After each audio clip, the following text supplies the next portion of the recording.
Jenson Button, thank you for finding time to talk to us here on Gareth Jones on Speed. Obviously, you must be very busy this morning. You're welcome, baby. What a remarkable race. Yeah, well, I woke up this morning. I can scarcely believe it myself. Adrian Suthill didn't crash until at least the 6th corner of the first lap. And any other news, Jenson?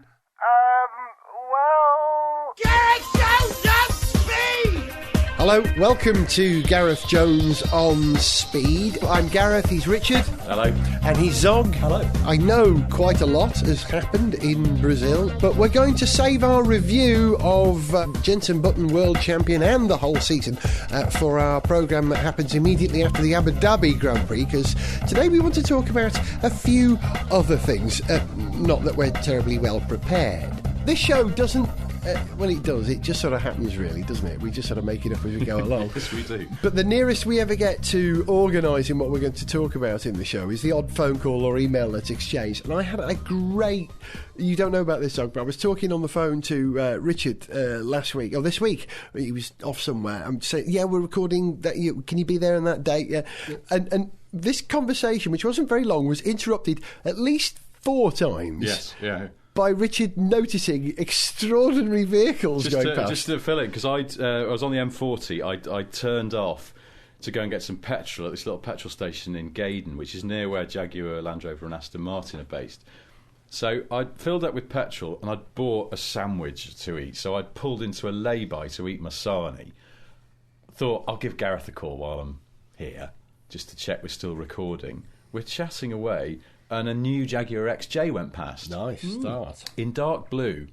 It looked brilliant out in the real world. I'm quite a fan of the way that car looks, and I know a lot of people aren't, and there's a lot of debate about the back end, but certainly in dark blue on big wheels, it looked superb. Really, really distinctive and stylish and quite impressive. Do you think Citroën should sue for the rear end?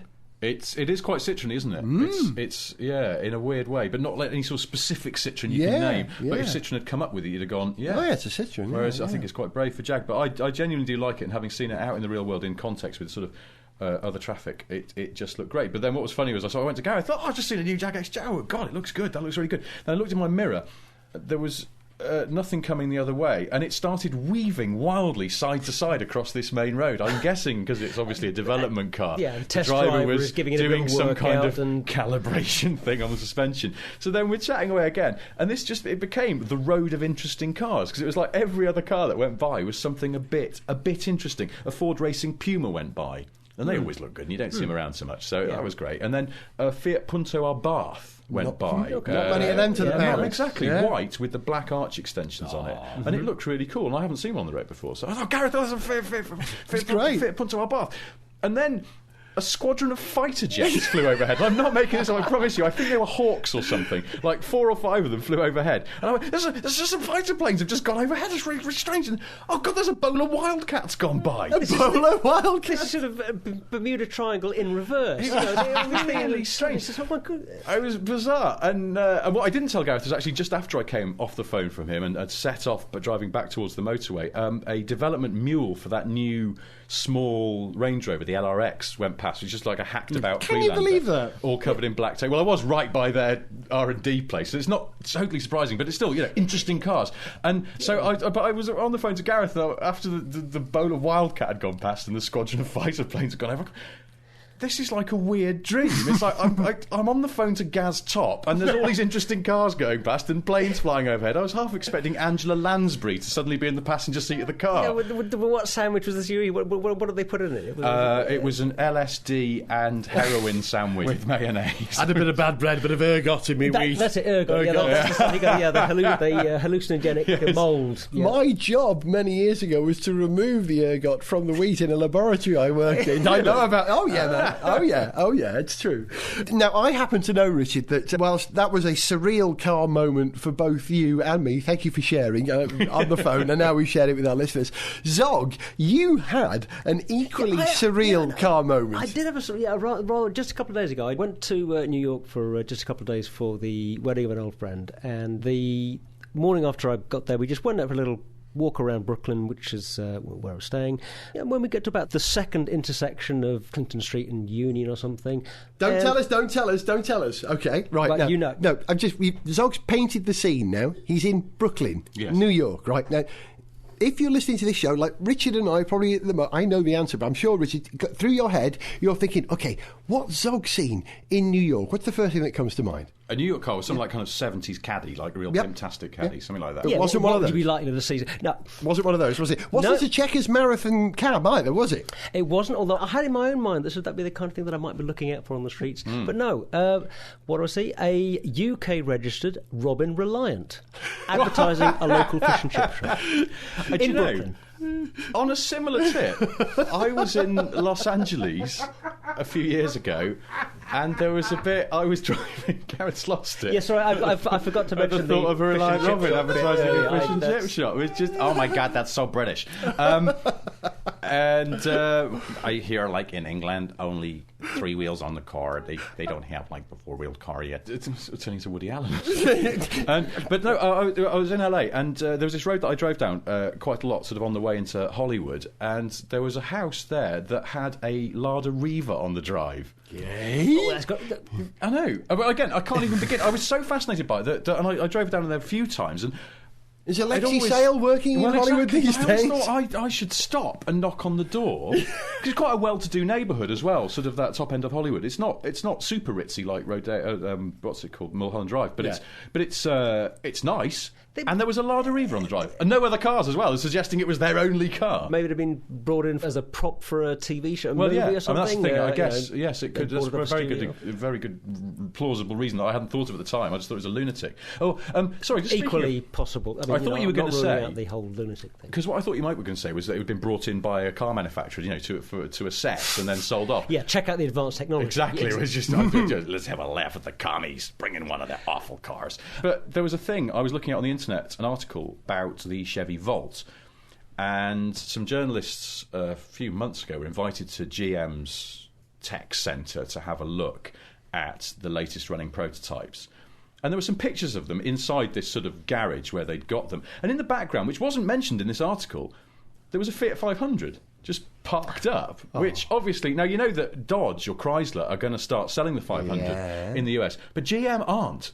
They have no dibs on that car, so they'd obviously just got it in for assessment, but they'd left it just there in this garage at the back, and it wasn't referenced. I was like, that's really interesting, because they've chosen that to have a look at it. Now, maybe because they know that Chrysler are going to start selling it there, and they want to know what the opposition are going to be doing. But I just found it very interesting that you do get these strange cars on strange continents, and sometimes that's the reason why they're there. It's for assessment. Yeah. But not Reliant Robins or Lada Rivas. No.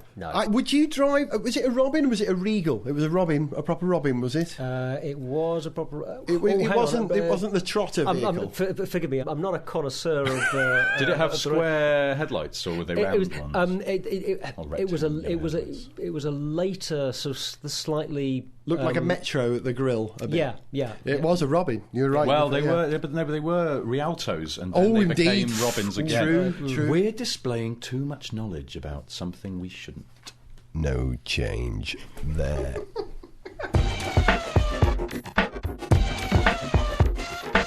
Have to be quick. This is Jenson Button, you're listening to Gareth Jones on Speed. This is Jenson Button, and you're listening to Gareth This is Jenson Button, and you're listening to Gareth... I can't see your name. Gareth Jones. I know what your name Speed. is. Hey, I'm Jenson Button, and you're listening to Gareth Jones on Speed, definitely. Gareth Jones on Speed! It's a little bit funny! Definitely. One of the things I hate on TV programmes and in radio programmes is where the presenter says, and this is the part of the programme where we talk about this part of the programme. You know, that's thinking time. That's a classic presenter not finding an original way to talk about what's about to happen on the show, right? It's the clumsy way in. But I'm going to do it in a post-ironic sense. This is the part of the programme we talk about the cars that we've been driving, because we've amassed a bit of a catalogue. Oh, hang on. Hang on. Another TV presenter's come in. That was the part of the programme Yes. where you talked about it being the part of the programme, wasn't it? We're going to vanish. Some kind of strange Meta- causality loop. We're presenting It's a causality loop. strange loop, as Hofstadter would call it. So these cars that we've been driving... Sorry, I'm slightly confused. I'm having another dream sequence. I'm just waiting for Thora Hurd to come in and offer me a plate of cat food. How often does that happen in your dream? I mean, really? Once Please a tell me week, it's not that. baby. I eat a lot of cheese. Okay, that's... I've been driving some very interesting cars. I'm going to save one of them, one of the red ones, for a chat a bit later on. But I want to talk about a car which everybody apart from me, I think, hates. I had a Mercedes R-Class for a couple of weeks, actually a week and a bit, in the summer to go camping. Now, you know the R-Class. Yes. It's a great big galaxy and a half. You Yes. know, it's a sort of... Box. Yeah, it's a big box. Based on the same chassis as the, what do they call it, the ML series Mercedes, the four-wheel M-Class drive? and G-Class as it is now. Yeah. The 4x4s. And I want to know why people really hate this car, because people do really hate this car. I know it's huge, but that's the idea. That's what it's for. That's okay. Yeah. And I think it's huge in a nice way, as opposed to the way that the Q7 is oppressively huge. It Yes. just dominates you. Yes. And I don't think this car does dominate. But I thought it was great. I loved that car. I Yeah. really, really loved that car. And I remember when I said this to you before, you sounded like someone from South Park. Really? Your head went to one side. Really? You loved it? You were surprised. I'm speaking from a position of relatively little knowledge because I haven't driven an R-Class, but that doesn't stop me from not particularly liking the idea of it. Because, as you say, it's big, and I understand that's because I think it was designed predominantly for the US market, and that's fine, cars are bigger there, but why should Mercedes bother to sell it here? You know, They move a few. at the same time as they've got that little 4x4 now, the what are they calling that? The Baby A size 4x4. Yeah, well, it's based on the C-Class. And they couldn't even be bothered to engineer it for right-hand drive, where you think, actually, apart from the fact that it is goppingly ugly, but if it wasn't, they'd probably sell quite a few here. But you're saying, it's essentially a US-sized vehicle for The R-Classes, UK-size roads. Yeah, and so it just seems a little bit that's not a good unnecessary, thing. and lo and behold, they've sold about 3. So, and also, I just think it's rather horrid looking, certainly from the front. See, I don't see how it's any less horrid looking. I think it's better looking than the B-Class, which looked like it's been caught between two sliding doors. Well, now from my there's a point of view. pointless car as well. The The B-Class. A-Class, I understand, and, Yeah. and the latest A-Class that I have driven, and I think is quite a reasonable little car. But a B-Class, if you want an A-Class that's ever so slightly bigger, Just slightly bigger, just yeah. slightly. But not this too is a much. trend now. Ford are doing this with the C-Max. The C-Max is going to be the C-Max, the Grand C-Max. Yeah, well, that's an The established Punto sort Grande. of thing, isn't it? Yeah. It's not much different from that. But the R-Class, it's a curious thing because it's not really your family wagon at all. It isn't. It's better off with 6 sort of captain seats, I think. Yes. And I think that's probably where they're selling it, not just America, but places like Hong Kong. You know, it's a great... And how often do you drive it around with more than 1 or 2 people in it? Well, we loaded it up to the absolute gunnels to go camping. So it was Violet and me and the 2 boys and, you know, the big tent and the table and the kitchen. I'm kidding you not. And the 4 sleeping bags and the inflatable beds and all the fishing kit and the model aircraft and the nets. And Okay, for a trip like that, yeah. it's a great kind of vehicle. Yeah. Because, you've got a lot of space. But other than that, when you had it for any of the time that you might have had for just regular everyday living rather than making a big trip, wasn't it too big? Well, yeah, maybe this is the point. Maybe it's not a multi-purpose vehicle, and this is why maybe people... I think it's a very specific purpose vehicle. You know, you would only have that car if you were going to fill it to the gunnels every time you used it. I mean, to be fair, when we got down to Dorset, we set up the tent. You know, we folded out the 2 back seats, and we drove around with 7 people in it all the time. We made, you know, we'll be green. It was a green car in that respect. We weren't taking a Picasso and this. You know, we were all in the one car, and it's 4x4, which is a good thing if you want to go camping. You know, it's kind of handy. Sure. And it was great fun arriving at the campsite because everyone had set up all the tents in a circle, and it was really wet. So I just came in, got the back end round. It was showing off really, but also did a bit of fast cross country stuff in it. You not, as they say on that programme. I drove from Dorset to Somerset and back in the pouring rain over some fantastic roads that undulate vertically as well as left and right, with a baby in the back who slept the whole time, and a lady who's perhaps not a great traveller in the front, and we smoothed and went quickly, and then on the way back I drove like a bat out of hell on my own in this big car. It did not disappoint. It was better than driving, I wouldn't say an S-Max, but a previous generation Galaxy, which I'd driven the week before. It made that thing seem like a bucket. And I always liked the Galaxy. It was, you knew what you were doing with it. So I think it actually handles quite well, but it's compromised. Because it's based on this 4x4 chassis, you've got all the running gear under the rear load platform, so the rear load hatch is like a letterbox. You don't really have the massive space in the back that you might expect, like we had from that Peugeot van the year before. And you've got to lift stuff up higher to actually get it in. There's a bit of that. But in terms of ride, my boys always complain that they feel sick whatever I'm driving. I think that's my fault. They never... Did they complain in the R-Class V? Not once, did they? And that was without a TV and none of that stuff. You know, they were happy. Yeah, you can't remember. You liked it, didn't you? It was great. Okay, I really liked it for camping. I wouldn't want it for a city. And it had the most expensive headlights I'd ever heard of. If you're listening, Buy Mercedes-Benz, Xenon. there you go. Summary. That's one for your That's a great posters summary. and adverts and stuff. Explain. Well, it could... You've probably heard of these, but I'd never heard of these. It could poke them round corners. Yes. Disappointingly, they didn't come out on stalks and actually kind Like a of crab. bend That round. costs Attached to even more. An autonomous robot that would kind of sort of go running along and then fix your tea on the way and come and so, yes. No. So I won't have a word bad said against the R-Class. It was like a goddamn limo. It really was. And what about the headlights? The headlights were very expensive. Were they good? They were superb headlights, honestly. We were in some pretty inclement weather at some point. Do you remember coming back from Bournemouth and honestly, it lit up the night like the future. Cool. I know I'm out on a limb here saying I like this car, but I believed in the car beforehand, and I was only slightly disappointed. Only slightly, because I thought it had a bit more room in the back. Okay. All right. Well, The R-Class. there we go. But do you know what I like best about it? That it's gone. No. Sorry. You just don't see them. That's true, you don't. And I love rare cars more than anything. That's where I drive and I bore myself.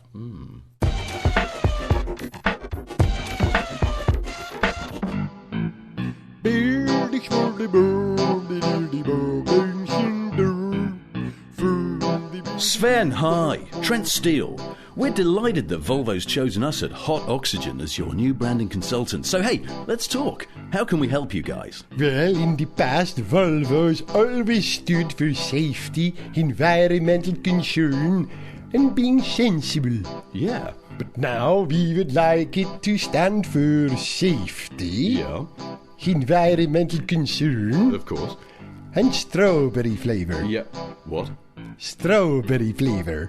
Strawberry flavour. This is our next generation S60 saloon. Go on, have a taste. Well, Sven, I can't help thinking that... it is strawberry flavour. Good. Gareth Jones on speed, made with an awful lot of interference from sniffpetrol.com. Aye. Richard, what have you been driving? An estate agent once said that to me. He came around to value a flat I used to live in and saw a BMW keyring on the little thing in the hall and went, "Oh, what are you driving?" And I said, this was years ago, and it was when the current 5 Series had just come out, and it was one of those I just borrowed to have a go in, and I went, "Oh, it's a new 5 Series," and he went, "The slate grey one outside." Slate grey. Honestly, He knew the actual unctuous colours. twat. Don't get me started. And then I just remembered something else before I move off this. That he went, "Yeah, I've got a Beamer." It gets worse. 318 coupe. Coupe! There's 2 things wrong with that. You didn't spot the 318 bit as well. 318, sorry. Really? So you've got a 4-cylinder 2-door BMW. Well done, you. Ultimate Yes, basic what repmobile. Bell. Anyway, so You've not what got, you've am got a I German driving? car. I've got a German car. So the lovely people at Evo Magazine are letting me run another long-term test car. In their ongoing attempt to bankrupt me through paying for petrol, because I pay for my own petrol. I don't charge it through the magazine or anything. So I had that Vauxhall VXR8, quite thirsty. Had that god awful Mitsubishi Evo, quite thirsty. Now Mercedes E500 Coupe with a 5.5 litre V8 engine. Reasonably thirsty, but by golly, on a long run, which I just did this weekend in it, actually, weirdly, it's doing like 28 miles to the gallon, which I think's pretty darn good.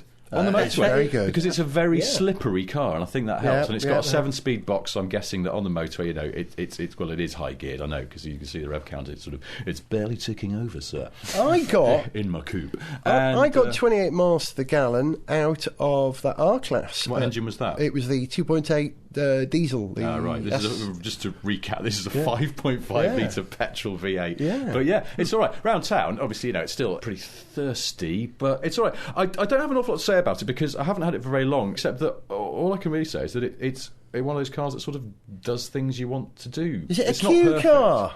Well, a little bit. I'll tell you one thing. So I drove very briefly the E500 Saloon, not knowing that I was going to get this coupe, and I thought it was incredibly boring. But the coupe, by dint of the fact that you sit lower and it is a bit more set up for sportiness, but also, unlike the Saloon, they've tuned it so you get a bit of V8 noise. Quite a nice bit under acceleration. They've just pitched it exactly right. It's not very loud, but it's there. So every time you clog it, even away from the lights in London, you think, yeah, that's my V8. Have you got a sport mode? Yes, it has. Yes. And does that make a big difference? I've got a problem with the sport mode, which is that it doesn't make a difference to the sound the engine makes. What it does do is it tightens up the damping. Now, actually, around London, because one of my problems with it, the ride is not as good as maybe it should be. But it doesn't get significantly worse in sport mode. And if anything, when you go over speed bumps, the tauter damping means it's more comfortable because it doesn't pitch around so much. Yeah. But it would be nice to separate. If you could just turn on the suspension in sport mode, but leave the gearbox in non-sport, because even if you just leave it, it's an automatic. Even if you just leave it to change its own gears rather than fiddling with the paddles, it hangs onto the revs too long, which you don't want around town. It's just annoying. Interesting you say that. I'm sorry to keep talking about this R-Class because I thought I'd dispense with it, but something else I wanted to say about it was I wish I'd had a bit more control over the car, that I could change the settings for when it's just me on it to the full house. You can get that on I think the big, do they do an AMG version? I think they do. You can do that, but on the lesser models it kind of needs it, and it missed that. So in that respect, cars can be a lot more variable these days, and your Merc, you haven't quite got all those parameters. I think it'd be nice just to separate them, which is, I remember reading that when Michael Schumacher was involved in the development of the Ferrari Scuderia, one of the things he asked for, so they claim, was that, you know, it's got that Manatino thing, you can alter the settings on the steering wheel to change all these different parameters. He asked that you could leave the dampers in soft but have the gearbox in more aggressive, and so sort of separate these functions so they weren't all bundled together in one flick of a switch, which they duly did on that car.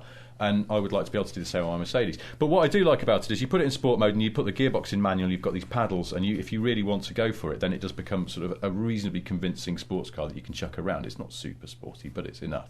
It's pretty. But then you put it all in comfort mode and just let the gearbox change itself, and it's a nice little wafter, and it does get this V80 noise. It's very, very comfortable. It's got a load of gadgets which all seem to work quite well, and it's one of those good all-round cars that I don't know who's going to buy it. It's 50 grand, and that's M3 money. But I suppose if you don't want an M3 and you don't want an Audi S5, there's which loads is of a those. hell of a pretty car, I've decided. Sorry, there's loads of A5s around. Is it me, or are you surrounded by A5s? Yeah, there's a lot of, Aren't they doing well? I saw you wanted to say something. No, I was just thinking, you know, when you were talking about sort of, you know, wanting to separate out the control side of it, and being able to have a bit more discriminating about how you're changing the vehicle's behaviour.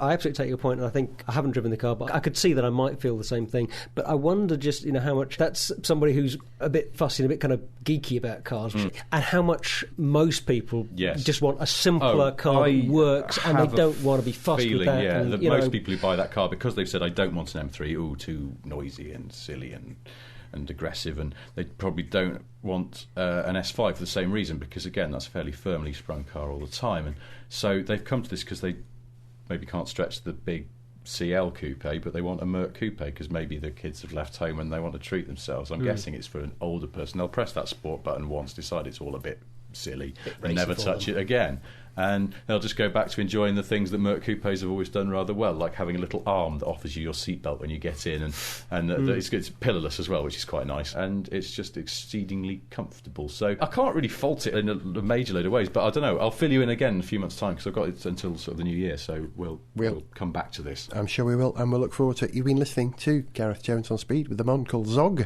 Goodbye. The one called Richard. Bye-bye. and the one called Me. But before we go, I'm going to play out a piece of music which I wrote 2 years ago to mark the passing of someone that Zog, Richard and I all hold really dear. When Colin McRae died, we were left a little bit empty on a very genuine level. It's not often that we get that sort of feeling, I think, but when Colin went, it felt like losing one of our own. I wrote this song in the style of Big Country and the Proclaimers all in one, which may have been a bit insensitive 2 years ago, but now that I've got Wales Rally GB coming up and it's getting close to the anniversary of the death of Stuart Adamson from Big Country, so I felt I had to do this. This is not Big Country, this is Big County, and they're not the Proclaimers, they are the Reclaimers, but this is our tribute to the genius that was Colin McRae. It's called 500 Miles. On the forest stage is quiet today, a legend has retired. His chiselled face and wicked pace were both to be admired. McRae would drive his car like hell, even if he lost a tyre. Heck, he would drive 500 miles with all his wheels on fire. Fire! Fire! Fire! Fire! Oh, the up and quickly, he'll be on his way. Rally car, a video game, that's how McRae got paid. He could wear a bubble hat and make it look okay. Well, rally round the Braveheart, that was Colin McRae. Rally round the Braveheart, that was Colin McRae. Hey!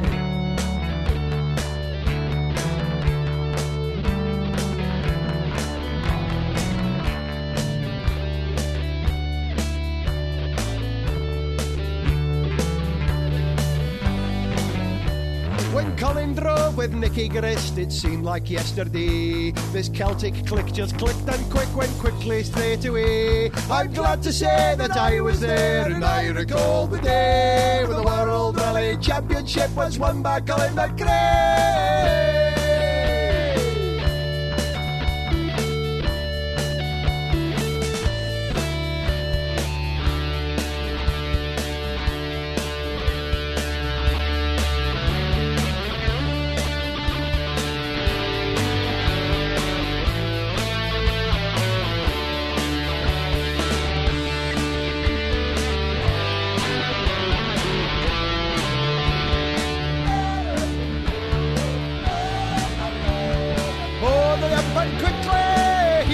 His way. The rally car, a video game, that's how McRae got paid. He could wear a bubble hat and make it look okay. Well, rally round the Braveheart, that was Colin McRae. Oh, rally round the Braveheart, that was Colin McRae.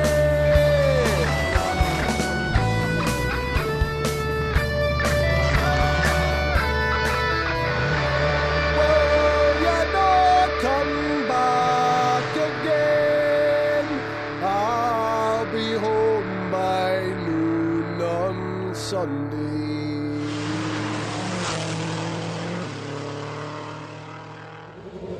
To send us an email, see pictures, get song lyrics, join our Facebook fan site or follow us on Twitter, go to garethjones.tv. Gareth Jones on Speed is made in London by Whiz Bang.